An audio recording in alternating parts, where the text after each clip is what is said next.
Introduction.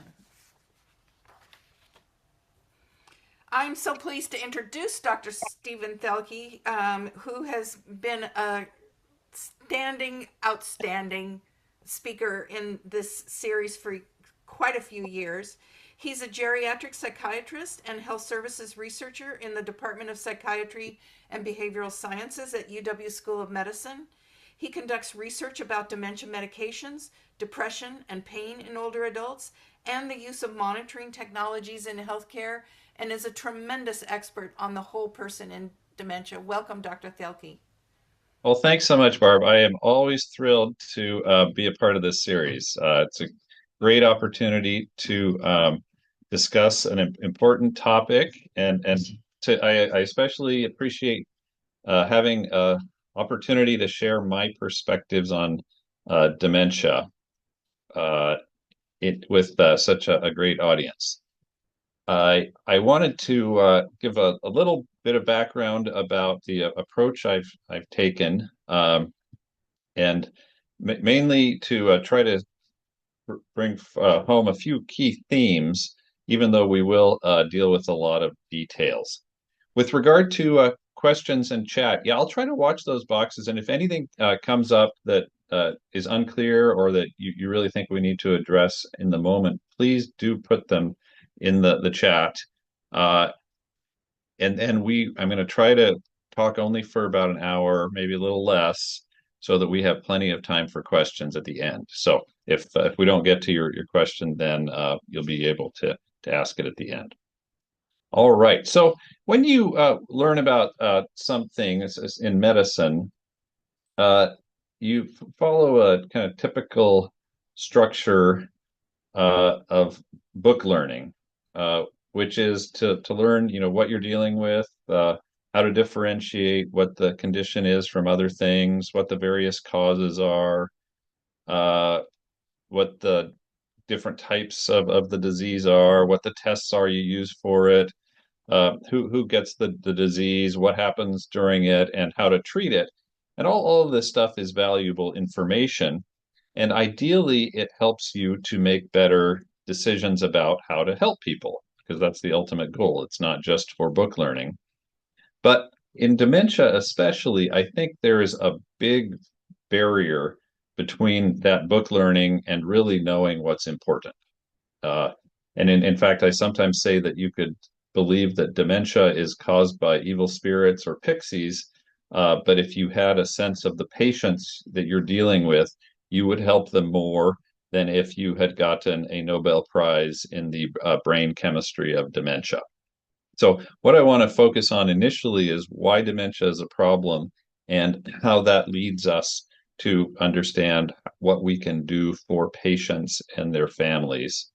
And then, of course, we'll have to, you need to know the details of the condition, and that's what most of this talk will be about. But at the end, I want to circle back to talk again about the key issues of why dementia is important and why it's important to remember the whole person in dementia. So to introduce that main theme, I want to think through some practical scenarios. And here I'd like you to think of yourself. So if you assume that one of your parents develops memory problems, they can't remember their medications, they're getting lost, a little bit paranoid about their neighbors taking their things, and they've had some safety concerns at home, like leaving the stove on. What I want you to think about is what would you do in this situation? Uh, you maybe take your parent to the doctor, maybe get them worked up. Would you move in with them? Would you have them move in with you? Would you call the police? There clearly you would have to do something, and it's a very challenging situation, and it's quite different than if your parent had a purely medical problem. Let's say your parent called you and said, "I'm throwing up blood." You would say, "Boy, you got to get to the emergency room right away and get that treated." Whereas with dementia, it's a little bit more challenging to figure out what you would do to keep them safe and to determine what their needs are going to be. So if you think about what the needs are that you have to make sure that they stay safe. and they're no longer able to do that on their own. And so, unless you have a bunch of other siblings or another parent who's totally able to take care of things, you're going to have to figure out some way to meet their basic needs. And then, with regard to medical care, if you took them to the doctor, um, I assume you would probably not have high hopes of this being something that's easily fixed. I've given this talk for years and years and have a chance to share more perspectives on this in person, but I've never had somebody who heard this scenario and said, I would take my parent to the doctor and they would give them a pill and the problem would go away. Like we all know that if somebody's developing this degree of memory problems and they're having functional difficulties, they're probably not going to bounce back. So primarily, I think what you realize is that your needs in this scenario are not medical in nature. Your needs are social, and that's the fundamental challenge that you would have. This if this gets worse, so this is the second scenario, and say that your parent now requires assistance with basic activities of daily living. So they can't dress themselves, can't feed themselves, need trouble bathing. They don't remember who you are, and now let's say nobody else is there to care for them. You're the only one to do that. So here the question really is forced. What do you do? Do you quit your job to take care of them all the time? Do you try to, spend your parents' money if they have enough money to pay for care? Do you put them in a home right away? Uh, there's some major pressing issues that you have to deal with. And these needs are much more uh, hands-on than they were in the earlier situation, and it's going to require someone to do a lot of work with your parent. And it's not clear exactly who this will be. Uh, as I mentioned before, when I talk to people about this, in this case, I get a huge range of answers. Some people say I would quit my job and do the caregiving myself, period. No questions. Other people would say I would look for a nursing home as fast as I could and hope that they get well cared for. There's obviously no right answer, but you can see how much this would change your life if you had a parent who had these needs and you were the one responsible for them. And here, if you think about what medical care can do, really it's very minimal. The likelihood of being cured of this is really, really low. And the problems that you're dealing with are not medical in nature at all, but rather social. So it's not a medical problem really at all at this point. It's that your parent cannot take care of their basic needs. I want to consider a slightly different scenario to broaden the context here and to show what the core of the problem is. So let's say that you live in a society, a culture that's much more multi-generational. So instead of living in small family units, you live in a multi-generational household where there's always somebody in the house. People don't have set work schedules that they have to be at. And your parent, in this case, needs help with all those activities of daily living. So when you think about what happens here, it's obviously not, a perfect situation, but when you look at other cultures and how they deal with people who have significant cognitive difficulties, basically what happens is that other members of the family pick up the slack. And as long as you have enough people around to provide care who are loving and empathetic, you don't treat dementia as a medical problem. You don't take somebody to the doctor saying, they don't remember and they can't function. Instead, you take care of your aged loved ones. So it's the same needs, but the social structures are set up in order to address those needs. So what I'm trying to show here is that dementia is really not primarily a medical problem, but a social cultural problem. It's a problem of having very small nuclear families, and that people, as they get older, are expected to take care of themselves. And if their children, especially, are required to take care of them, it produces a huge amount of stress. So, anyways, just want to separate dementia out from these other things that are purely medical, and to remind you that the cultural environment that dementia happens in is extremely important for the experience of it.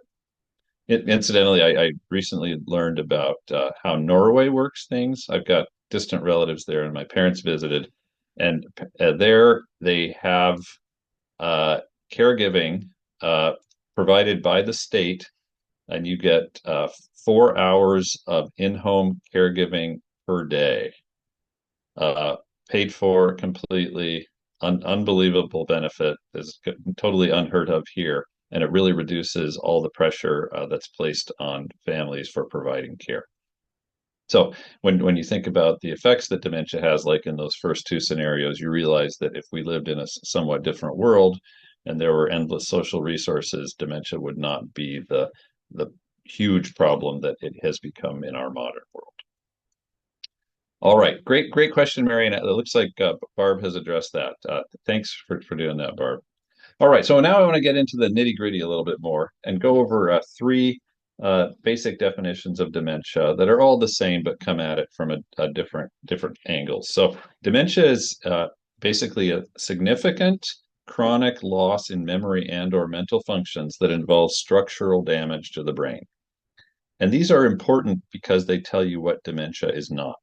So significant means that it has effects on the individual's life and functioning. So it's not just a memory problem that's annoying.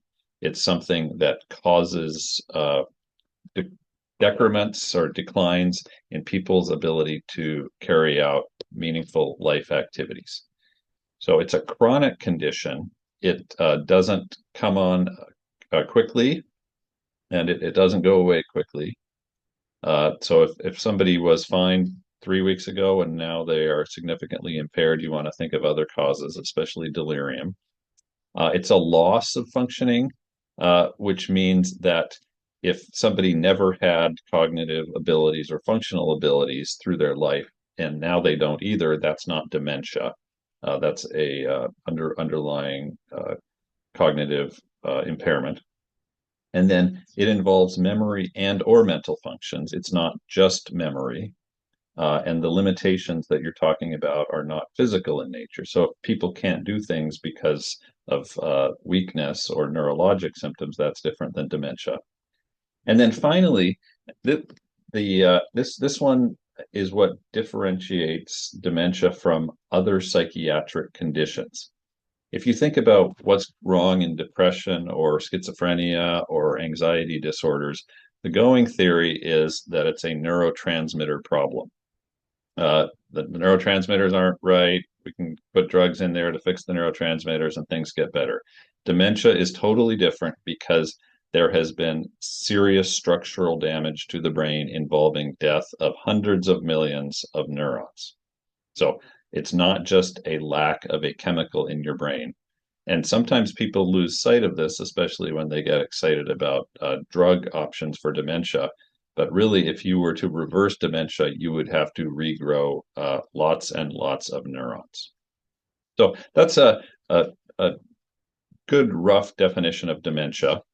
Another one that addresses the same points is that it's a progressive neurodegenerative condition with functional consequences. And again, this tells you what it is or is not. So it's not lifelong, doesn't come on quickly. It's not just part of normal aging, and it's not an insignificant concern, but it's not necessarily a problem with memory because it could be other functional or other mental problems. Not necessarily Alzheimer's, which is just one type of dementia. You don't have to have problems with your behaviors.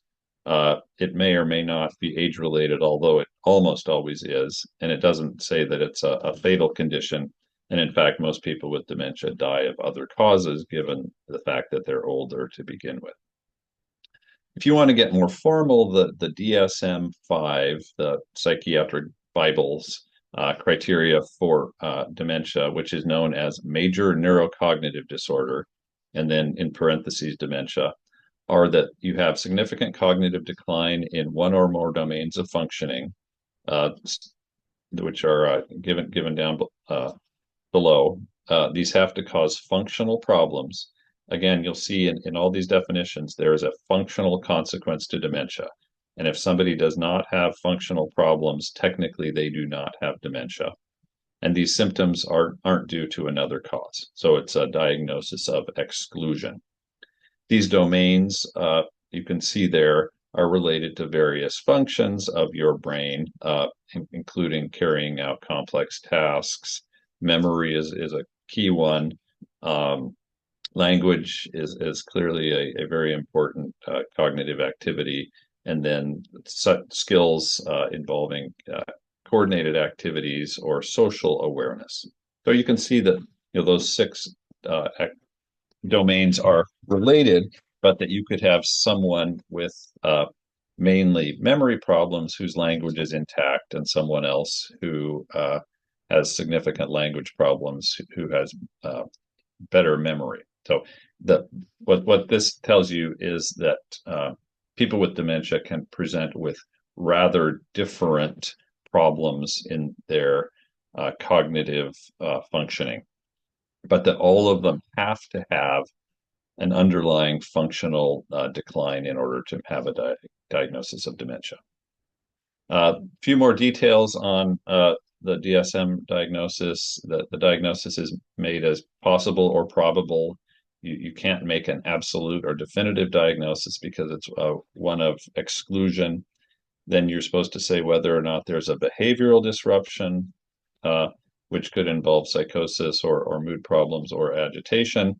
And then the rating of the severity of the major neurocognitive disorder is based on the degree of functional decline. So if it's mild dementia, then the instrumental activities of daily living are impacted. People can't do more complex tasks. If it's moderate, then basic activities of daily living are impacted. And then in severe dementia, you require assistance with all activities of daily living.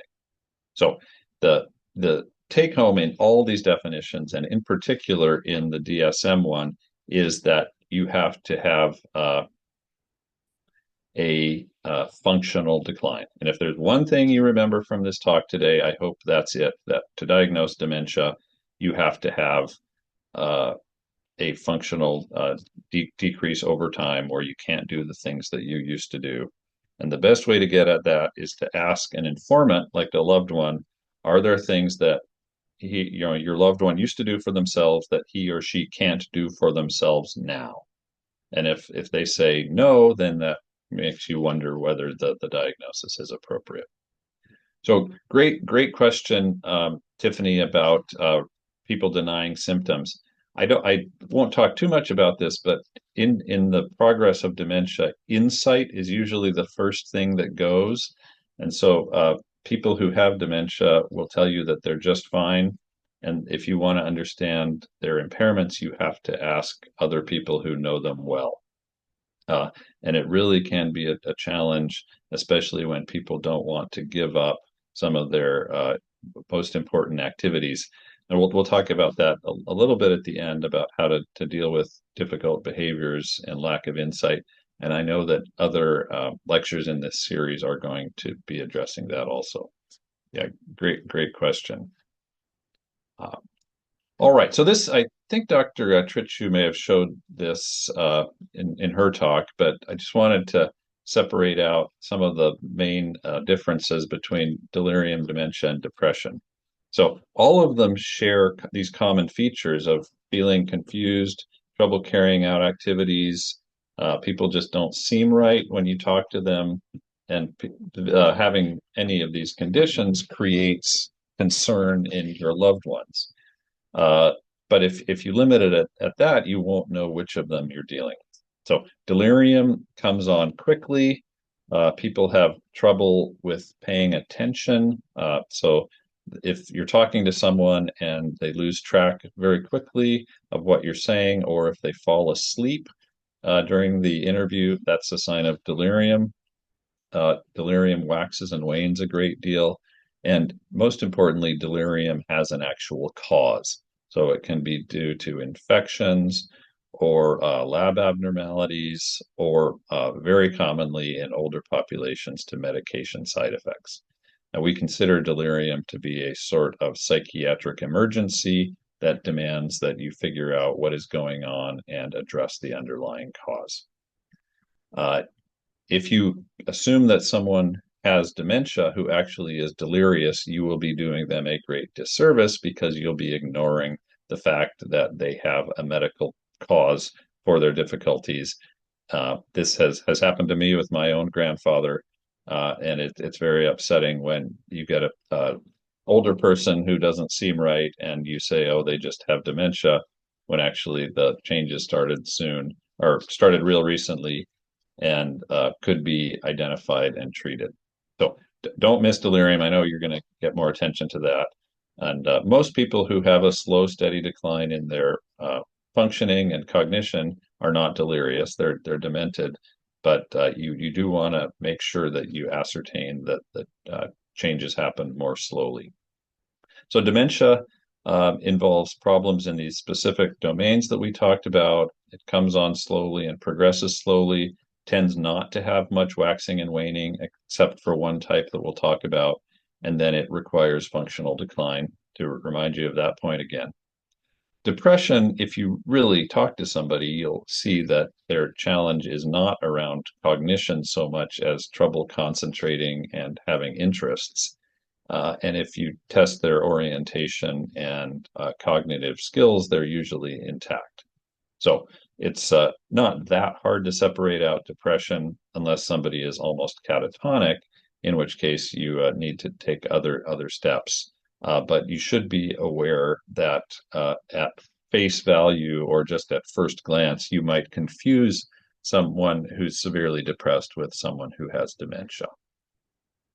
All right. So how often does dementia happen? Not very commonly until you hit about age 65.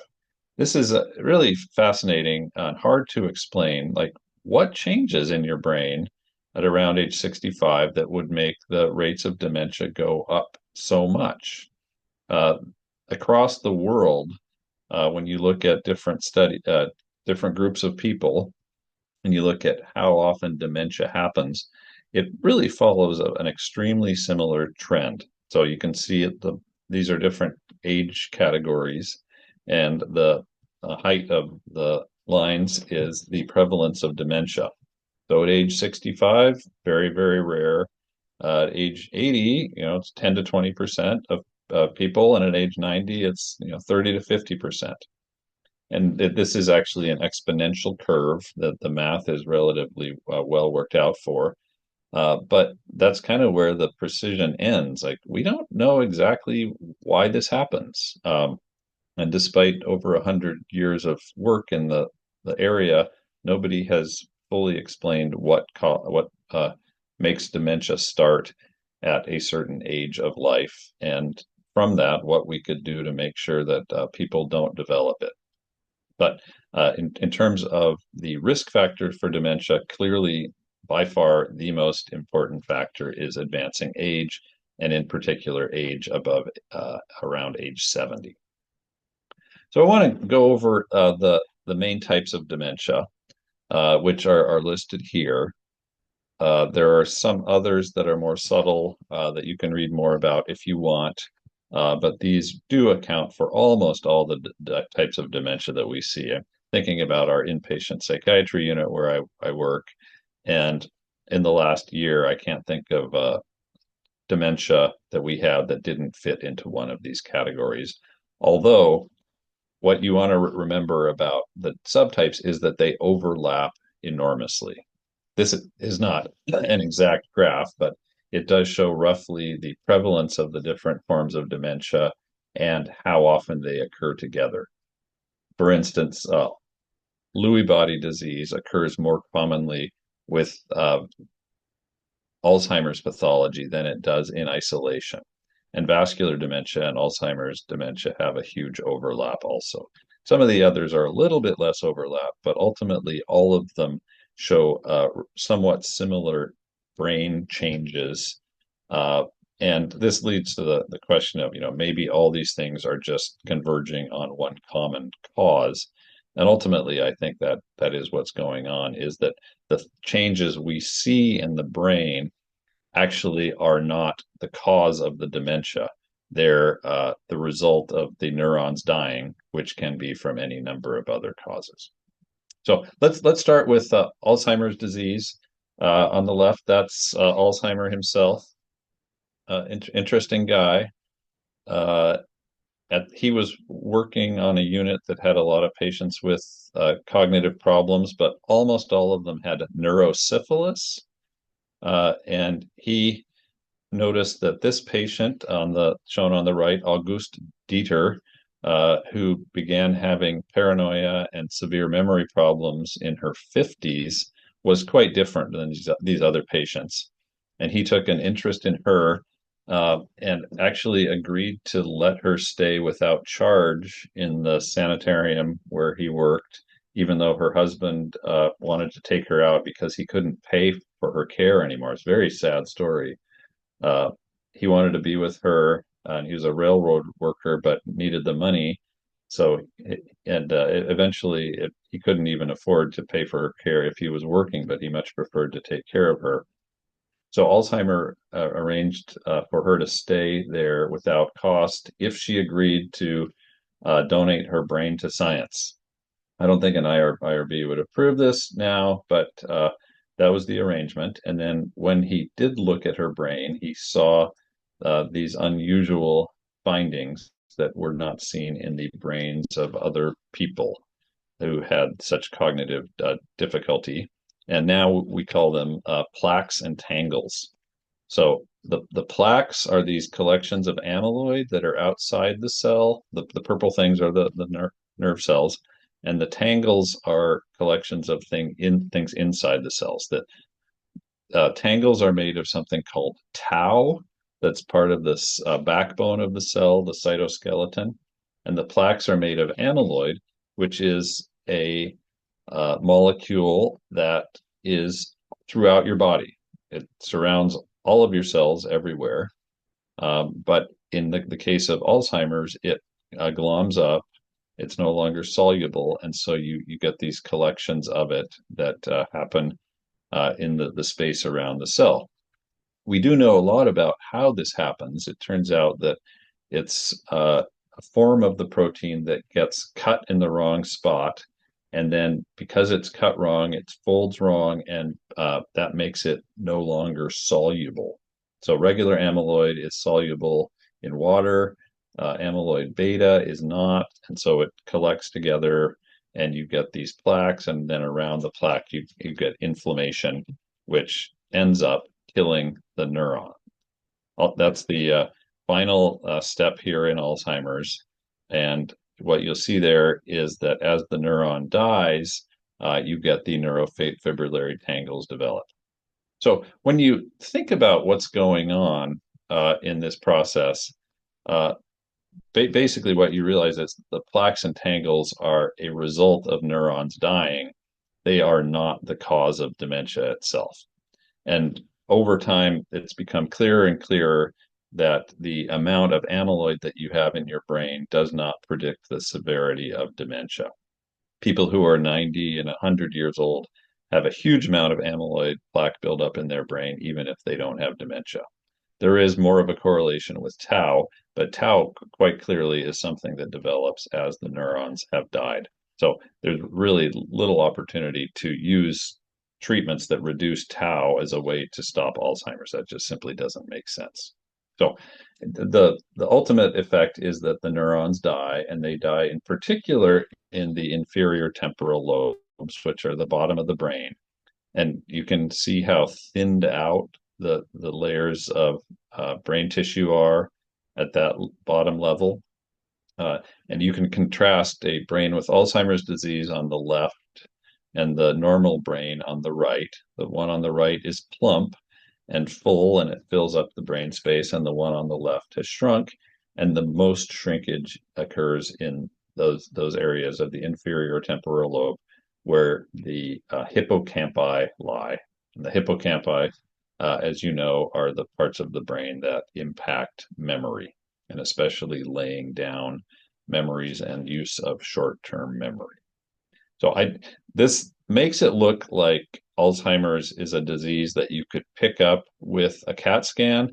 Unfortunately, it's not that easy because there's a lot of brains that don't have Alzheimer's that look almost as bad. And there are a lot of people who don't have particularly shrunken brains who have rather advanced cognitive and functional changes.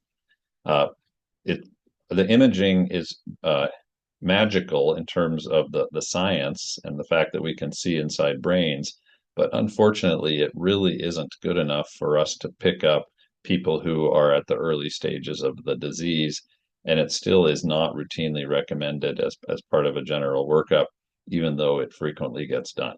So this is useful for understanding what's going on, but clinically it is not all that useful. So take home is that in Alzheimer's, you've got neuron death. It's not just a problem with neuron transmitters, and as the disease progresses, more and more of the brain dies.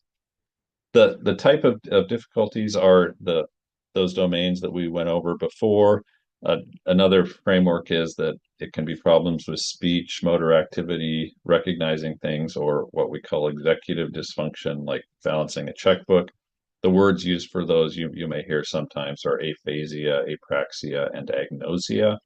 And then just to hammer this home, yet again, in purple font, that you've got to have functional impairments related to these cognitive deficits.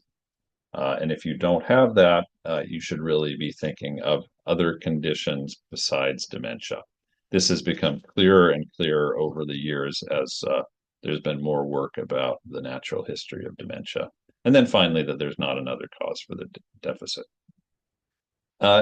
In terms of what happens with dementia, there's a slow decline over the years. It's not week to week. People who have the condition have very limited insight. Once in a while, you get somebody who's aware of early changes, but as I mentioned before, that's often the first thing that goes. And almost every patient I've had who has dementia, when I ask them if they have memory problems, they'll say no. So it's not something people pick up on themselves. Usually it doesn't cause big problems until later, and so there's a delay in presenting to medical care. In Alzheimer's, there's not much waxing and waning. It's kind of like every day is about the same with a little bit of worsening. And then most people die from medical causes rather than the dementia itself. Although if people get advanced enough disease, they will have autonomic dysfunction and problems in their brainstem and ultimately do things like aspirate and get a pneumonia. I want to go quickly through the stages of Alzheimer's, even though this is rough and doesn't apply to everyone. The first couple years involve a score of 20 to 24, roughly on a 30-point scale. It's mainly difficulties with memory, problem solving, and language. A little bit of functional decline, and people notice it, but usually don't do anything about it. And at this stage, everybody has workarounds, but you wouldn't rush to get assessed. And at this point, there are other conditions that can look a lot like Alzheimer's. In particular, a delirium, if somebody's having medication side effects, or if their diabetes is out of control. If they've got untreated sleep apnea, it can cause the same type of difficulties. Sensory deficits are huge in terms of causing subtle cognitive problems. And then if someone has mental health problems, in particular PTSD, it can show up as difficulties with attention and concentration. And people will sometimes come in saying that their memories don't work, and actually they're just having a mild form of dissociation related to flashbacks. So this is the stage when you really do need to do a more thorough assessment of the other causes. And once in a while, you find people who don't have dementia, but who have another reason why their cognition is impaired. At a moderate stage, it's much clearer because there are greater functional declines, and people show more pronounced deficits in their memories and ability to carry out tasks. This is a stage where people need more hands-on help. So someone would not be able to live independently. And oftentimes they show psychiatric symptoms, in particular paranoia, uh, oftentimes related to misinterpreting circumstances. So my wallet was there, now my wallet's gone. Somebody must have stolen my wallet. Would be how someone would think about a problem at this stage of dementia. And the score there you can see is roughly 10 to 20, even though that's a very broad range, but it's advancing consistently over time. And then in severe dementia, people usually have significant problems with speech. They may have more serious problems with behavioral disruption, becoming aggressive or agitated, usually because they misinterpret the circumstances. But for example, if you think about how you would react if you're sitting there and somebody comes at you and tries to take your clothes off you, you'll fight and protect yourself. And people who have dementia and become agitated, it's typically because they're doing something to protect their personal space, or they think that they are under threat. The agitation and aggression don't necessarily worsen over time, and often it's just in a window where people are realizing there's a problem, but they cannot solve it or deal with it. And then at the very end stages, you get more of these autonomic effects involving other parts of the brain besides just the cortex, and people can become very stiff or unable to walk and have trouble swallowing. But usually, people will not reach this stage of dementia until without having other medical conditions that shorten their lifespan. So it's relatively rare to have people with extremely advanced dementia. All right, this is a good reminder that from the Alzheimer's Association that I used to think was a little too cutesy, but I think it really does apply. That is, when you've seen one case of Alzheimer's, you've seen only one case. You cannot anticipate exactly what's going to happen given the diagnosis. Some people retain their personalities. Other people change a lot. Some people's language is relatively good. And in my experience, there's no way to know exactly what's going to happen. So you shouldn't think that people are going to be following a trajectory or a rule book as they go through dementia. Quickly on the genetics, don't want to spend too much time on this. If you have early onset dementia before age 60, then it's much more likely to be genetic in basis. If it starts later in life, it's more likely to be sporadic. And the bottom line is that having someone who developed one of these sporadic or later onset forms of dementia does not increase your risk much. So even though there's a lot of work about genetics of Alzheimer's, it is not a strongly genetic condition. And if forced to ask, to answer why dementia develops, I would just have to come back to the fact that it's some kind of random accumulated changes that happen in the brain that happen to line up in a certain way and start a process that then does not reverse. But it's not like there's any one particular cause that we know of. And then you've probably noticed that there's a lot more Alzheimer's disease in the world than there used to be. And that's, for instance, why Alzheimer's observations were brilliant, and the people who had similar problems had neurosyphilis. There just weren't many cases of Alzheimer's, and now you can't turn around without seeing somebody who has Alzheimer's pretty much. And the reason simply is that everyone lives longer. So there's no epidemic of Alzheimer's. Instead, just as people live longer, they are much more likely to get a disease that is age associated. And that the bottom graph is essentially the same as that other graph I showed, that at age 60 to 65, the likelihood is extremely rare. But if people live past 70, 80, 90, you're going to get a lot of cases of dementia. And over the last 100 years, the life expectancy has gone up a lot. So that's why we've got more dementia now, simply that people live longer. All right, want to switch now to vascular dementia. The important thing about that is that it's not strokes. So it's microvascular changes. The little blood vessels in the brain are clotted, become clotted off. There may be strokes at the same time, but it's not like someone who has a stroke will develop dementia. And in fact, if you know people who have had strokes, you know that their brains continue to remodel and adapt. And a lot of people with strokes can recover fully or partly over time, but they are not going to progress unless they have more strokes. The weird thing is that even though it's a different mechanism in causation, it really looks very similar to Alzheimer's disease. And it's okay in your mind to lump together vascular and Alzheimer's as clinical entities. We know that vascular dementia can be brought on by things that mess with your small blood vessels, especially hypertension, but also high blood sugar, high cholesterol, and smoking. But what's really weird is that even after you treat the underlying condition, the vascular dementia continues to progress. So somebody's high blood pressure gets fixed, their blood sugars get fixed, they don't smoke anymore.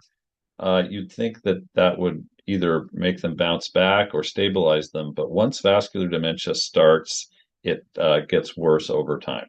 Something I've never understood, and I don't think people really understand well, except that these changes do involve some process that just keeps itself rolling. Here's what you would see on a classic case of vascular dementia on imaging. The reports almost always say periventricular white matter hyperintensities. So the black things in the middle are the ventricles, and around them are these hyperintensities that represent areas of the white matter where the small blood vessels have gotten clotted off. But no need to talk much about the subtlety of the difference between Alzheimer's and vascular, except that vascular dementia is a little bit spottier in terms of the deficits, and Alzheimer's is a little bit more global. Lewy body dementia is one that you may or may not have heard about much. It's relatively common, although it often goes undiagnosed. The changes in Lewy body disease are throughout the brain, while the changes in Alzheimer's are mainly in the outer layer of the brain. You can see the little arrow pointing to one of the Lewy bodies that are seen in all parts of the brain. And Lewy body dementia overlaps considerably with Parkinson's disease. They're probably two parts of a spectrum, with pure motor Parkinson's being here and Lewy body being on the other side. And there's a lot of overlap. Lewy body disease is a considerable percentage of the cases of dementia. It very often occurs with Alzheimer's disease. The hallmark symptoms related to Parkinson's are what you would call Parkinsonism. So stoop posture, the gait is shuffling along, people move slowly, bradykinesia, and then if you move their arms, they would have cogwheeling. Also something known as masked faces, which is not showing facial emotions. It's interesting how often families will use these exact terms in describing their loved one. So kind of hard to miss, but these often appear later in the disease. And so sometimes you think that someone's got Alzheimer's and actually they have Lewy body disease. The unusual finding in Lewy body disease is visual hallucinations. These are relatively rare in other psychiatric conditions. They aren't typically scary or bizarre, which is unusual also. So it's kind of seeing little people out and about, unusual animals. And if somebody's got visual hallucinations, think Lewy body dementia as a key possibility. There's also much more waxing and waning in Lewy body disease than in Alzheimer's. And antipsychotic medications impact the dopamine system, which is dysregulated in Parkinson's, and oftentimes can worsen symptoms. So sometimes we learn that somebody has Lewy body disease because they get put on an antipsychotic and they worsen. Frontotemporal dementia is rare, about 1% of cases. It involves specific deficits in the frontal lobes. You can see those on the right side here. On the left, normal brain. On the right, severely atrophied brain. You can usually see this on imaging, unlike the other dementias. Uh, and this involves changes that you would expect as people's frontal lobes don't work as well. So they get personality changes, they get disinhibited, can't make reasoned decisions, or sometimes apathy is a major finding. And then over time, it progresses back in the brain, and eventually the findings look similar to advanced Alzheimer's disease. Frontotemporal dementia is most often familial, so you typically have a relative with it, and it comes on at a considerably earlier age than Alzheimer's. There's a bunch of other dementias that I list here that if you look up, you'll see listed as causes. However, almost all of these are medical problems that involve cognitive deficits rather than being independent causes of neurodegenerative process. I won't go through these, and I discourage you even from spending too much time looking at them, except to realize that there are other conditions that can cause significant cognitive decline. And nowadays, with modern testing, you can barely step into a hospital without being tested for most of these. So there are very few masquerading conditions that someone might have dementia for a long time and we wouldn't know about it. So I want to talk very quickly about what to do to work up dementia. You want to talk to people, especially someone who knows the patient. Don't rely on the patient's report. Make sure they're not delirious. Do some basic cognitive testing and think about the reversible causes, especially to think about those ones I mentioned earlier of sleep apnea and sensory deficits. And then if the story fits together, if you've got this slow and steady decline in functioning over years, and the patient is 80 years old, you don't need to do a bunch of workup. But if there are areas of mismatch or unusual neurologic symptoms, or the rate of decline is quick, then you would want to do other testing. And I listed the basic labs that we do, even though they almost never yield anything.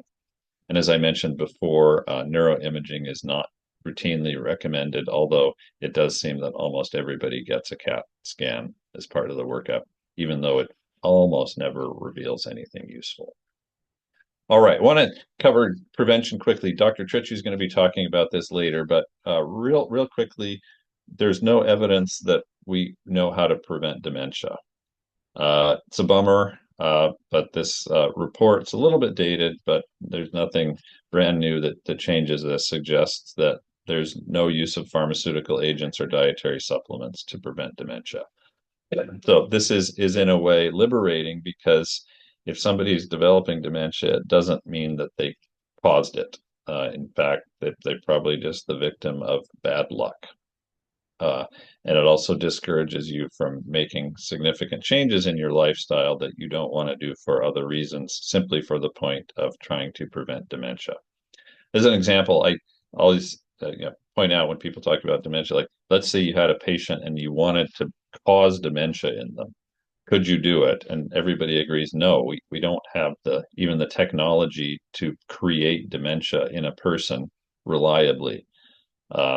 Because you can give somebody diabetes and high blood pressure and high cholesterol, and that would look like a great many patients out there who don't develop dementia. So still a lot to learn there, and we still don't have much with prevention. Here's just two quick examples. Both Ronald Reagan and Margaret Thatcher developed dementia in later life, and Claude Shannon, who is a founder of modern computing, super fit guy. You can see how healthy he was in later life. He engaged in all sorts of intellectual and physical pursuits, including riding his unicycle around, and he developed dementia. So there's people who have very, very healthy lifestyles, who have been very successful, who still develop dementia, and there was probably no particular thing they did that caused it. All right. I don't know if this is going to be in the series elsewhere, but I think it's very important to address, and I'm going to try to demonstrate quickly why screening is a bad idea. Here's an example of a news blurb I got that said that this new test for dementia, Alzheimer's disease, is 90% accurate. Well, that sounds great. All right. So then you do the math and you say if it's 90% accurate, that means if you have the disease, then you'll get the positive test 90% of the time. If you don't have the disease, you'll get a negative test 90% of the time. So that's what the colored boxes down there are. The correct test is in green and light blue, and the wrong test is in uh, orange and yellow. And then if you assume that 4% of the people have dementia, then if you look at what a positive test means, you're comparing this green group of people who have dementia and get a correct test to the people who are in the yellow group who don't have dementia and get a positive test. Then when you work out the math here, what you realize is that if you get a negative test, then you probably don't have dementia. You've got a 0.4 chance of having dementia. But if you get a positive test, your chance of having dementia is still only 27%. It means almost everybody who has a positive test in such a screen uh, does not have dementia. And then you're left with the problem of what do you do with this? You know, you told you have dementia, you don't really have it. There's no other test to prove that you don't have it, and you have to live with this result that maybe you've got dementia. So it's quite dangerous, in fact, to screen for dementia without an extremely accurate test. There has been some progress in better testing, but still we're not to the point that we recommend routine screening for dementia. So instead, what we recommend is that you wait until people are having problems or concerns until they get a more thorough workup for dementia. All right, I want to talk about one more quick thing since I don't think it'll come up, and I assume you may have heard of these dementia drugs that got approved last year. It's an interesting story if you want to read some dirt about the FDA. Uh, there's only one of them, lecanemab, that's actually approved now, and it's based on the idea that you put in antibodies that will pick up amyloid and reduce amyloid plaques and improve symptoms. They can reduce amyloid greatly. So if you look at the treatment group, which is the yellow line compared to placebo, there is a major reduction in amyloid, about a half reduction in people over 18 months. That looks promising. And then their clinical data that they show that they got the FDA to approve the drug with is here, that if you're looking at change from baseline in the CDR-SB, people who are getting placebo got more worse over 18 months than the people on lecanemab. They were both worsening. And that's a tip off too. This is clearly not a cure, nothing even like a cure. And the amount of benefit you get is about 0.45 points if you look on the scale between 1.6 and 1.2. So then you'd ask, well, what is the CDR-SB? And this is what the scale is. It's called the Clinical Dementia Rating Scale, and then SB is sum of boxes. So you take 6 categories, rate the patient in each of these categories, and then add the numbers up. So what would a 0.45 difference be? It would be in one of these boxes, you would have a half point improvement. So not nothing major, not even a whole point between them. And if you read the terms, you can see that really there's not that much difference between a 0 and a 0.5 and a 0.5 and a 1. And it'd be one thing if all the boxes shifted over, but then that would be a change of 3. And actually you're dealing with a change of 0.5. So what they don't show you in the data is the whole scale, which is an 18-point scale, 6 times 3, and that everybody who has written about this CDR-SB has proposed a half-point difference as the smallest clinically meaningful change. And even that's pretty minimal, whereas what they got was a 0.45 difference. So you're asking people to be on this very expensive infusion treatment for a long time in order to get an extremely small result. So if it was completely benign and inexpensive, it'd be one thing. But lately, the cost is about $40,000 from what I've read, and there are some significant side effects. Uh, so brain bleeding, which is edema or effusions in the brain, occurred in more than 10% of people who got the treatment and almost none of the placebo group. So that's a major side effect. And when they publish some of the bad outcomes, they're really pretty scary. So this is a case of somebody who was getting lecanemab, had a small stroke, got the appropriate treatment for the stroke, and then just had these large multiple brain bleeds that eventually caused their death. So if you're talking to people about this medication, or if you want to know more about it, I really recommend that you look more in detail instead of just reading the headline, which is "New Drug for Alzheimer's Improves Symptoms," which may technically be true on one level, but it involves a lot of side effects also, and the amount of change predicted is extremely minimal. All right. We want to come back to the key issue here about why dementia is a problem. And once again, to remind you, dementia is a problem because it impacts people's ability to function independently, and somebody else has to take care of them. And oftentimes it causes behavioral problems that someone else has to manage. So when you think about it this way, the way we can help people with dementia is by providing them appropriate support and by supporting their family, especially. I'm very glad that the series focuses so much on the family's experience of dementia and the caregiver.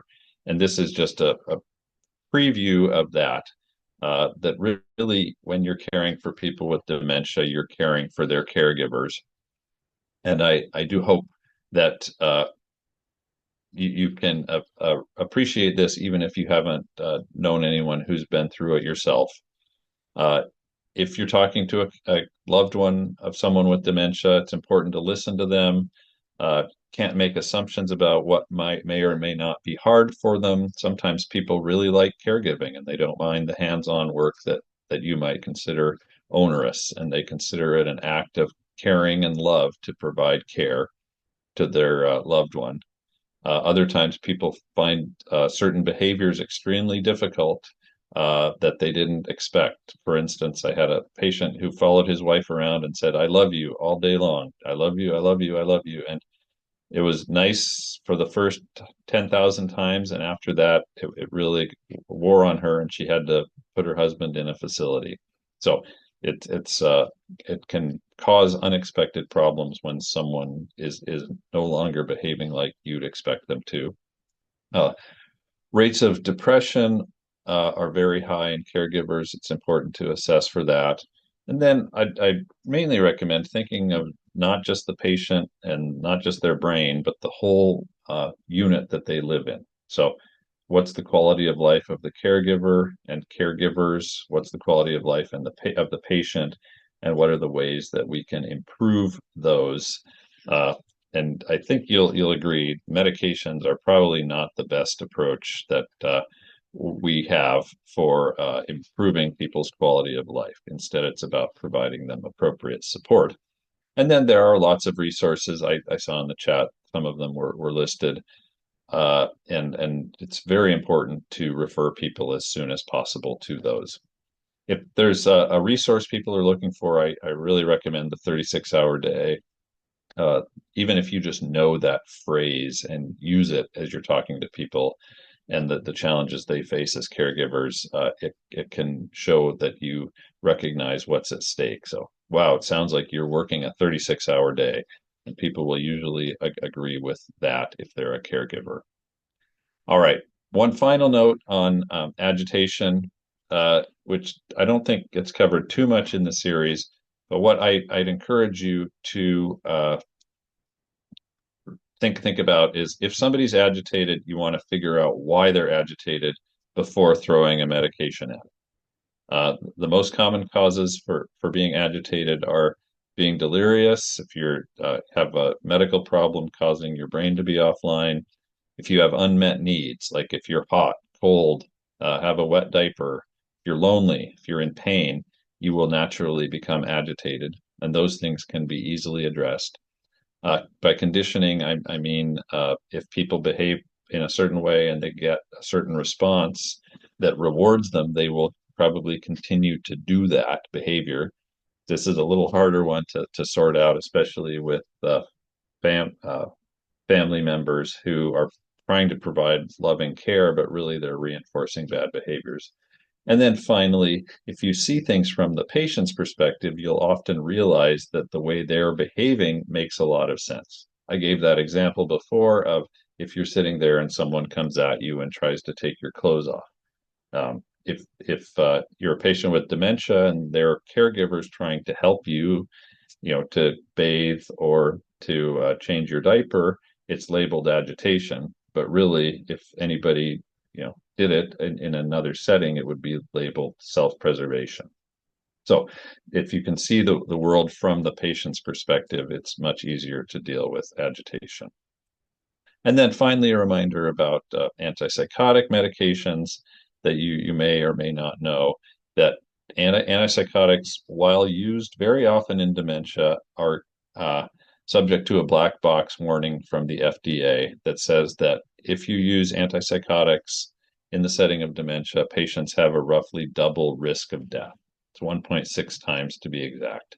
And it's very important for families to recognize this if their loved ones are getting antipsychotic medication. So to just be on the lookout for that. All right. This is my contact information. I'd be thrilled to have any questions after this if you wanted to get a hold of me. And I haven't been watching the chat real carefully, but maybe I'll like should I go back through there, Barb, and see? No, I think I've been keeping track. If you don't mind, I can. I've been throwing into the chat some links to past lectures that are addressing some of the things that you've mentioned during previous lectures. So there's links Oh, to great. some of the lectures on caregivers. There was a talk in 2022 on behavioral and psychological symptoms that comes out of some of Linda Terry's work on addressing these symptoms and thinking about what might be, triggers for the symptoms and how to address those. And then we did have a few questions, so if you don't mind, I'll pose those. Oh, yeah, you bet. So Mary Zeitner was saying in Washington, asked if Medicaid is helpful for folks without an alternative source of funds. She said in New York it was a godsend, and she also has worked in a community clinic where quite a few patients who come to the U.S. via INS as refugees have gotten some Medicaid services. I didn't know if you had Hmm. information about that, or if there were potentially some social workers or folks from AAA's that might have more information about Medicaid support for services for people who don't have alternative sources of income or Yeah, reimbursement. great question, Mary. The way it works in Washington is Medicare does not pay for long-term care, and long-term care is very expensive. So if you require long-term care for cognitive impairment, you apply for Medicaid and then get an assessment from Health and Community Services. And if you have assets, those are subject to a spend down where you basically spend all of your assets and then Medicaid picks up the remaining costs. This all sounds good. However, it's challenging to find facilities that will accept the rates that Medicaid pays. Uh, and there's just not many of them. So on our unit here, we have 25 beds. Probably 14 of our patients are in that category of they've had their assessments and now we're just waiting for a place for them to go. Uh, so it's a huge social problem, and it ends up causing unexpected downstream effects like filling up the inpatient units with people who really would do much better in the community or in a step down unit. So, yeah, that's super complicated. Huge amounts of money are needed in order to pay for care. I think the going rate now at the cheapest possible uh, facility that's it would be able to handle somebody with advanced dementia is about $8,000 a month. So And Brenda mentioned that Medicaid will also pay for home care as an alternative to placement if the situation is right. And as I had mentioned to Mary Zeitner, sometimes some of these kinds of services depend on whether a state has Medicaid expansion and whether they have funding for some of these particular kinds of services. So it's, as you mentioned, Dr. Thielke, it's quite a challenge, and it's a maze to kind of work through the system. Social work and our AAAs, and there's a area agency on aging for every region in the United States, are great resources for getting that information. And the Alzheimer's Association often has some of that background as well. yeah, great point. And I'll underline the importance of engaging social work perspectives. It didn't take me very long at all after, from working in a dementia clinic to realize that I was a little bit useful to patients, and the people who were really useful to them and their families were the social workers, because they were able to address these real world challenges. And I might be able to do a little bit of something with medications or drug safety or other medical problems, but the core problem is around appropriate caregiving and support for the family. And the theme there really is care for the caregiver until you can find a appropriate facility that will provide care. Yeah. So Loretta, hi Loretta. Great to see your name there. Yeah, so healthier lifestyle certainly is associated in epidemiologic studies with reduced rates of cognitive impairment. However, it's kind of a funny rationale for, preventing dementia. People, there's plenty of reasons to engage in a healthy lifestyle, and trying to guarantee not getting dementia isn't really a great one, I don't think, especially when you look at those examples like Claude Shannon of people who had an extremely healthy lifestyle and then got dementia. Oh, there is interesting recent data that suggests that the overall rates of dementia around the world may be decreasing. It doesn't seem to be localized to certain countries, which is a little bit odd. People have thought maybe there's certain infectious causes that we don't know about that are less prevalent than they have been over time. But compared to 20 years ago, when you look at the age-adjusted rates of dementia, they are a little bit lower than they had been in the past. It's a fascinating and very large topic that I really wish we knew more about. Recently, I was reading about dental bacteria uh, in a finding in dementia, and there's quite a bit of compelling data that dementia may be strongly associated with and possibly caused by common bacteria that live in your mouth and your immune reaction to them and the cascade of changes that happen to them. So, anyways, I'm going to look at the Q&A section. Okay, so dementia prevalence, incidence, mortality among indigenous populations. Yes, thank you. Great question. I am not an expert in this area, but I certainly do know that the prevalence rates are higher in those populations, and the cause is not exactly clear, but it probably relates to health status and socio-demographic factors, uh, and that it's an area that we definitely need to do more work on. I know that some of the tribal communities that I've interacted with our patients here have provided extremely uh, valuable support for the patients and the caregivers as we've been working to find people placements. So I wish I knew more about that, and I will plan to read up about it. I also wanted to mention that Tiffany, I think, had linked to the uh, Dementia Action Collaborative Roadmap, which is a really useful document, particularly for Washington State. And you will be having a lecture on February 6th that is focused on developing and implementing a state dementia plan, progress and lessons learned, which will go into some of that, followed by a talk by Mary Grace Becker from the Memory and Brain Wellness Center. Actually, Chris Rhodes is from the Memory and Brain Wellness Center as well, but kind of trying to address some of these community resources and services that might be available. So stay tuned for some of that. And I do want to check and see if we have social work. This is in the interest of the kind of interprofessional interaction, but folks from social work or AAA settings that might be able to elaborate on the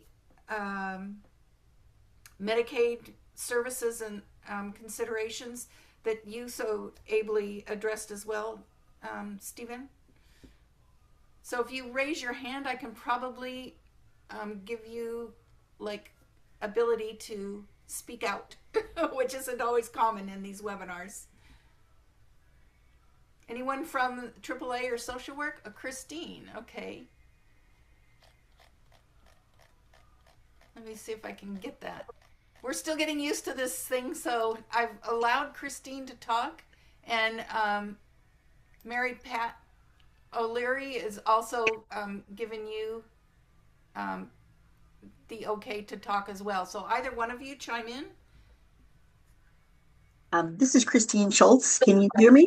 Yes, great. Okay.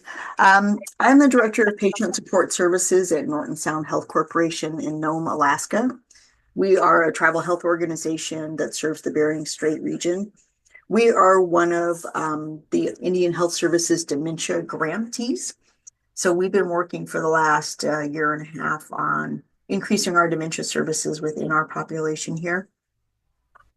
So I can tell you that our incidence in our user population at this point is 1.1% of our tribal beneficiaries in our region alone.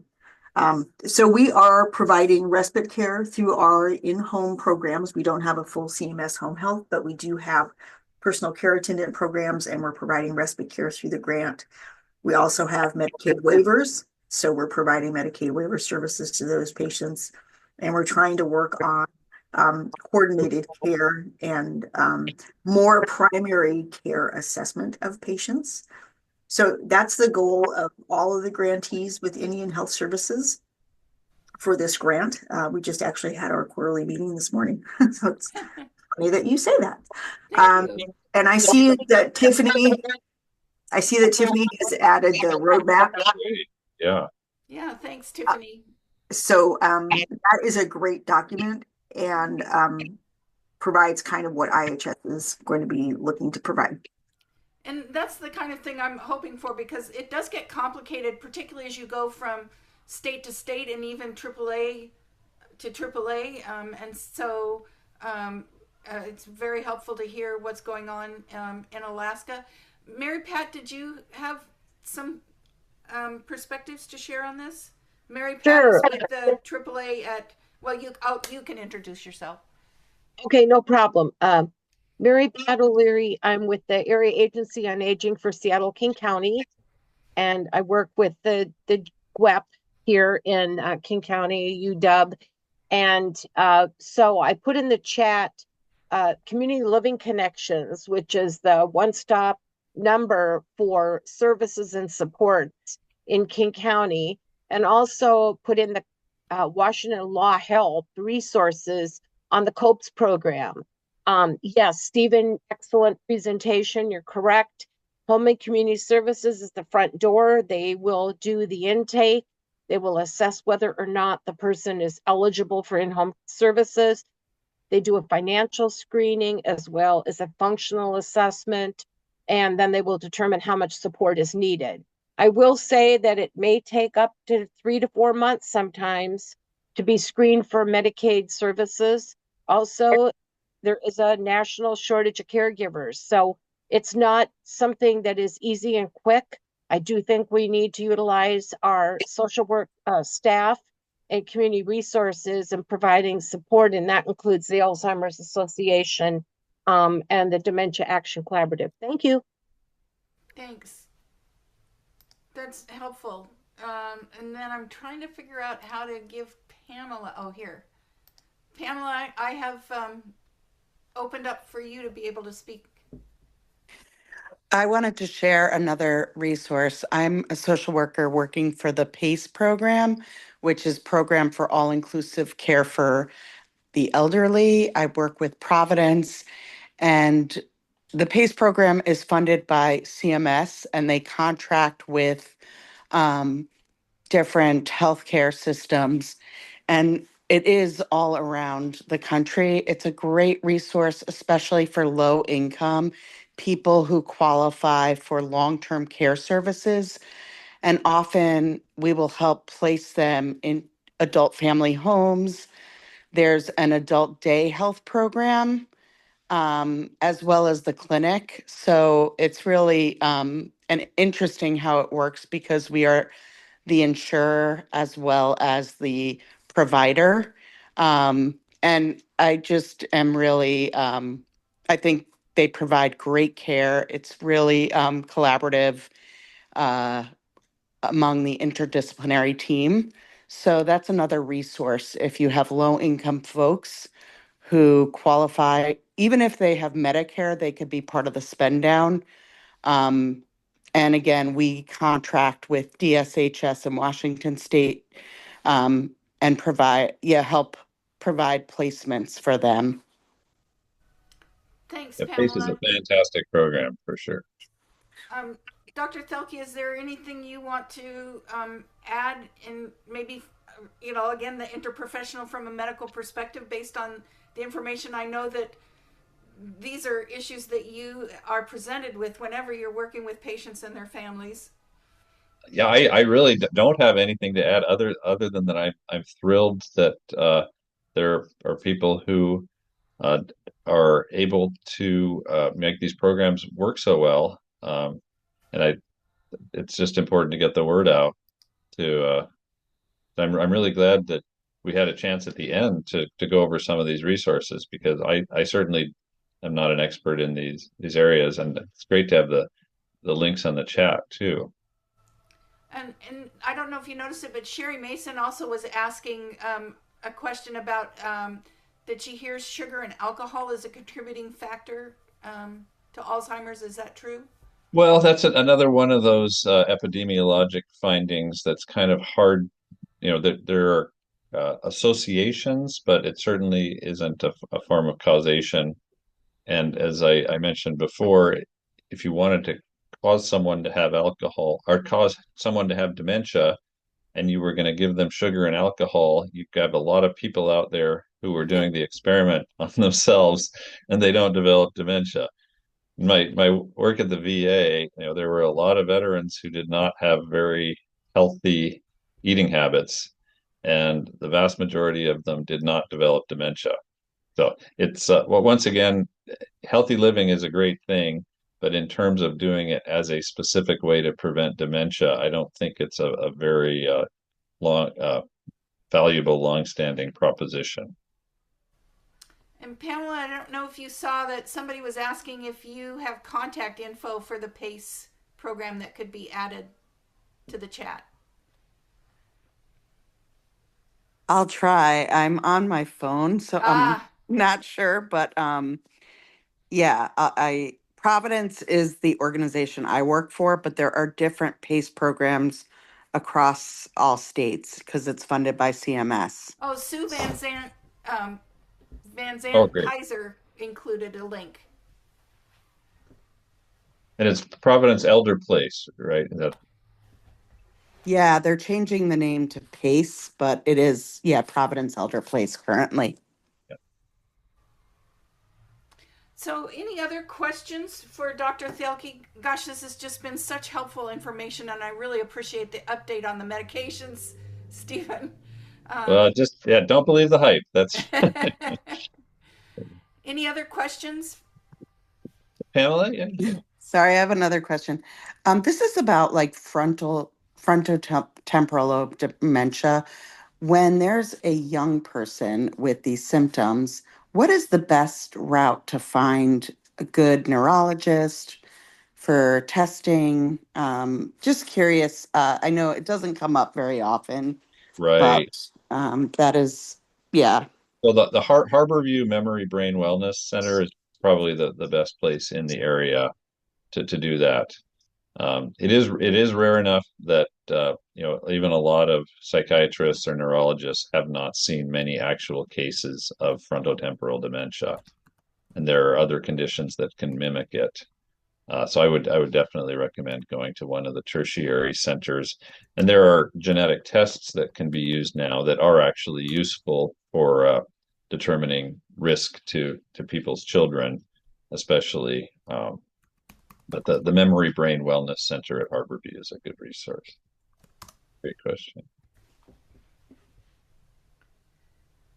Okay, I think we're just about towards the end. I've really appreciated folks sharing their perspectives from their expertise and from their settings. This has been very, very helpful, and I want to thank you once again, Dr. Thielke, for always being right there with your expertise.